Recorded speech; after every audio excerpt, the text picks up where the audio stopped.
Ladies and gentlemen, welcome to the question of how to deal with failures. What we've seen so far is a flashlight on the question, who is an entrepreneur? And we saw that the street scooter founders are definitely entrepreneurs. We compared it to Michael Dell. We've seen what makes a person an entrepreneur: the self-efficacy, overconfidence, and also to some extent the ability to learn. This ability to learn is very important because what entrepreneurs normally face is uncertainty. They don't know whether their product will really be successful or not. And you saw it in the quote of Achim Kamka when he said, "We believed in that, but we didn't know." So this was he basically said. So he had to give it a try. Same like Michael Dell. He had to give it a try. He didn't know whether he is going to be successful. He had self-efficacy, enough overconfidence. However, the main thing what he had to do, and this is part of the thinking and acting, he had to deal with failures. Because what you can try to do as an entrepreneur, you can try to plan everything. Get as much information as you want. However, we also saw that too much information could be a big problem because then you don't see the important information. This is why many entrepreneurs tell you you can't start planning. However, there has to be the day when you have to give it a try, when you have to launch. Anxiety about mistakes will stop you from making progress.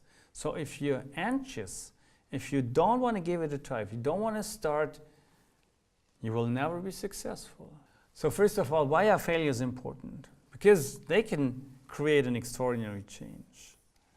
They can also, to some extent, build a tough skin, which you sometimes need as an entrepreneur, especially if you sell. If you start selling, people will tell you this is nothing they want to buy, and you worked on that for the last 5 years. You don't want to hear it, so you need a tough skin. It also keeps your ego in check. Remember the overconfidence. So if you're too overconfident, maybe you should go out of the building and fail, and then you can balance it a little bit. But it especially, and that's important, gives you some kind of learning, an aha moment. And with the aha moment, if you use the failure, you grow as an entrepreneur. Well, that's the most important issue. And if you look at great entrepreneurs like Jeff Bezos, who founded Amazon, he said, "I've made billions of dollars of failures at Amazon.com." Literally billions. Companies that don't embrace failure and continue to experiment eventually get in the desperate position where the only thing they can do is make a Hail Mary bet at the end of the corporate existence. And the only thing they can do is go bankrupt. But you have to make mistakes in order to go to the path of success. And this is a good example over here because this is the Fire Phone. Who owns a Fire Phone nowadays? Nobody does. It was a failure. But Jeff Bezos learned out of that failure. And that's the important point. You can't try to plan that. If you look at the plans for the Fire Phone, they probably looked very promising. However, was it the right phone for the right market? You have to give it a try. Same as, again, remember Michael Dell, what he said. Remember Achim Kamka. So that's the second step. If you know that you're an entrepreneur, then you have to go that path. And that path, you have to go with confidence. Don't be too overconfident. Try to learn out of your failures. When mistakes happened, try to learn from them. Don't make them twice.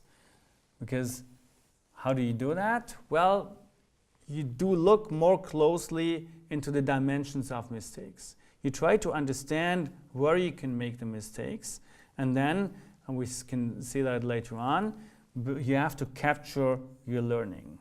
So be aware of doing them twice, and if you capture your learning, if you remember what you made wrong, then you do not make a failure or a mistake twice. And this is why it's especially important not to hide the failures, but to try to redefine what you want. And this is actually the next step of an entrepreneur's development, because if you really want to do that, you need to have good hypothesis for that.